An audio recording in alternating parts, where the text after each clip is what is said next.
A very good morning to all of you.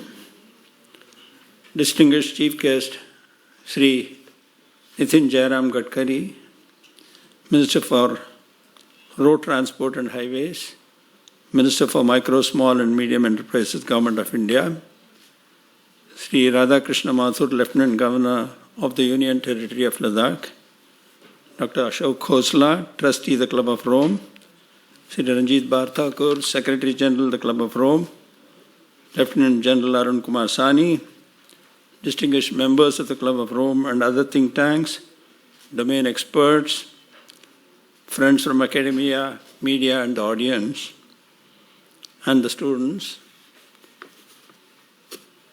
Thank you, Ashok, for outlining the sessions planned over the next 2 days. Let me begin by wishing all of you a very happy and a prosperous New Year, and heartiest greetings for Lohri, Makar Sankranti, Bihu and Pongal. As the nation celebrated the Harvest Festival, we at the Club of Rome, India, should also aspire to harvest the beauty of nature and build on the natural capital of India.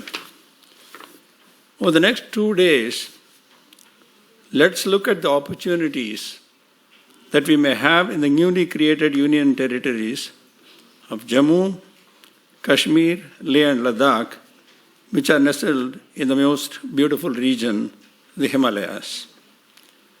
Successive state governments, both at the center and the state, have endeavored to promote industrialization and development in Jammu and Kashmir in various ways. The major thrust has been on tourism, horticulture, service sector, and manufacturing industries with varying degree of success. The government provided a 10-year tax holiday, which began in the year 2002, a significant and a bold step taken in addition to providing a 100% excise exemption for 10 years. There is also in place capital investment subsidy and allotment of land on lease for a period of 90 years. Food processing industries established in the erstwhile state of J&K get a grant of 33.33%, up to 4 crores subsidy on agro-based units, and a host of other incentives which are in vogue, including working capital subsidy, term loan, single window clearance, transportation, etc. These measures, along with thoughtful additions and impetus from associations like the Club of Rome, will help push the development in the territories of J&K, Leh and Ladakh. In addition to the several avenues and measures that are being looked at to boost the economy in the valley, the Honorable Prime Minister also met with the leaders of the corporate India to discuss the overall current economic scenario and measures that need to be taken to boost growth, consumption, and of course employment to revive the economy. As an optimist, I do believe that these overall measures taken will enable job creation and job growth to improve the overall economic sentiment of India. In the perspective of the region of J&K, it's also essential that overexploitation of the natural capital beyond the carrying capacity will lead to an ecological debt in the region. But the territories of the Himalayas have been fortunate enough not to have been ravaged by industrialization. Unfortunately, the region lacks social development, businesses, primary healthcare facilities, and education. In the light of this, any activity pertaining to economic push could greatly benefit the local population for the entire region. In the past, the finance commissions of India were liberal in this region because of forest cover and international border lengths, which allowed for higher devolution and were given a special privilege. We now hope that after the changed scenario on the status of the state and the continuation of the liberal allocations, it would further push for projects related to transportation, power generation, both hydropower and solar energy, tourism, biodiversity conservation, agriculture, horticulture, floriculture, resource-efficient businesses, green industries, etc. These sectors will be the major future driver of these territories. Green financing legislation backed through the green banking and green funds, along with the stimulus from the private sector, will expedite the transformation of these territories. Green technologies and finances for the promotion of green business will give a new paradigm for Jammu and Kashmir and the Himalayan regions to build an environment-friendly business and, of course, a sustainable development model. This can certainly be looked at as a new status symbol for the region. Tourism is another major industry for the region with the gift of nature, beautiful locations, landscapes, snow-capped mountains, climate along with centers of pilgrimage, culture, and handicrafts. As many of you may know, South Kashmir is well known for the apple orchards. Pampore in Pulwama is renowned the world over for its saffron cultivation, and Central Kashmir has enough opportunities for food grains, almond, plum, and pear.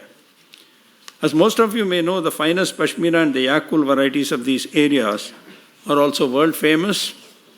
The Budgam district is known for its maize, almond, plum, and pear, especially the Nak variety, while Ganderbal is famous for its cherry and grape orchards.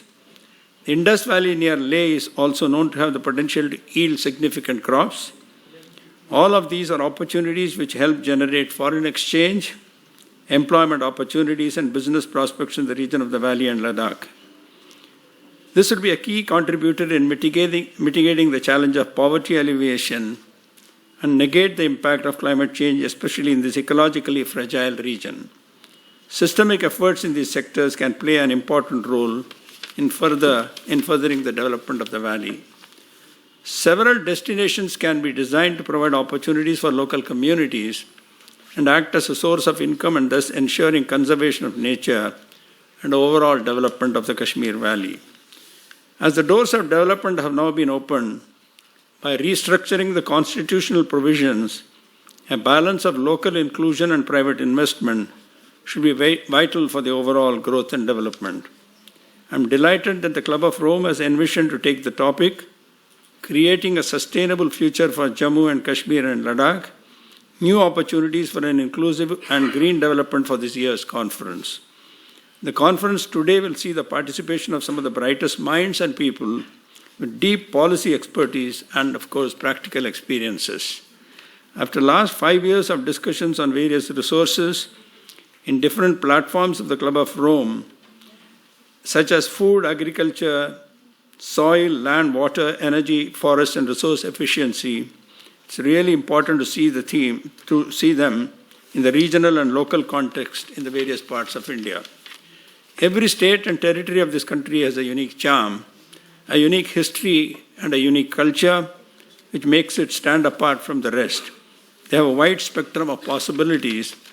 Over these 2 days of discussions and deliberations, I'm absolutely positive that we can carve out some possible approaches and solutions to develop a geographical apex region of our nation. In conclusion, it's important that development must include core preservation and enhancement of natural resources. Resource rich with accelerated development must be our focus, and this calls for collaboration between the center and the state governments, private enterprises, a startup entrepreneurial ecosystem, and the civil society. As they say, sabka saath, sabka vikas, including the planet. Thank you very much.